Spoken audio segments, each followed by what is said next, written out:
உங்களுக்கு உறுதுணையா இருப்பேன், பாதுகாப்பா இருப்பேன்னு சொன்னாங்க சார். என்னை மன்னிச்சிருங்கன்னு சொன்னாங்க சார். உடனே என்ன காலில் விழுந்துட்டாரு.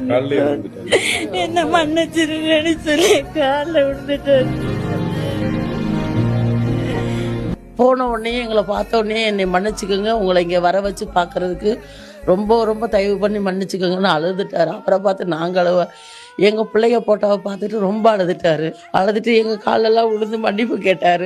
மன்னிப்பு கேட்டது இல்லாமல் இந்த மாதிரி சூழ்நிலை யாருக்கும் வரக்கூடாதுங்கிறது தான் நாங்கள் நினைக்கிறோம். அதனால தான் கூப்பிட்டதுக்கு மரியாதைக்கு போகணும். இப்போ நம்ம வீட்டில் ஒருத்தவங்க பத்திரிக்கை வச்சுருக்காங்க, அவங்க ஆகலைன்னா கூட அவங்க நம்மளை மதித்து பத்திரிக்கை வைக்கும்போது நம்ம என்ன செய்வோம், அந்த காரியத்தை தான் நாங்கள் செஞ்சோம். யாருக்காக போகல. என் பேத்திகளுக்கு ரொம்ப பெரிய விஜய் மாமாவை பார்க்க போகணும்னு சொல்லிட்டு தான் அவளுக்கு துண்டெல்லாம் போட்டுட்டு போனாங்க. அந்த இதுக்காக தான் நாங்கள் போனோம். என் பிள்ளைங்க பாசத்துக்காக தான் போனோம். அவளுக்கு பார்க்க முடியாதது, அவளுக்கு அணிவிக்க முடியாததை நாங்கள் அனுபவிச்சுட்டு வந்திருக்கிறோம். இன்னைக்கு அவர் இவ்வளோ பார்க்கணும்னு அவசியம் கிடையாது. எங்களெல்லாம் வர சொல்லி இவ்வளோ செலவு பண்ணணும்னு அவர் சொந்த காசுல. இன்னைக்கு நம்ம ஒரு 10 ரூபா பிச்சை போடணும் கூட யோசனை பண்ணி தான் பிச்சை போடுவோம். இத்தனை பேத்தையும் வர வச்சு ஹோட்டல் ரூம் போட்டு பாதுகாப்பு கொடுத்து அங்கேருந்து அனுப்பினவருக்கு இங்கே ரோட் ஷூனா என்னன்னு தெரியாமல் போயிருச்சு.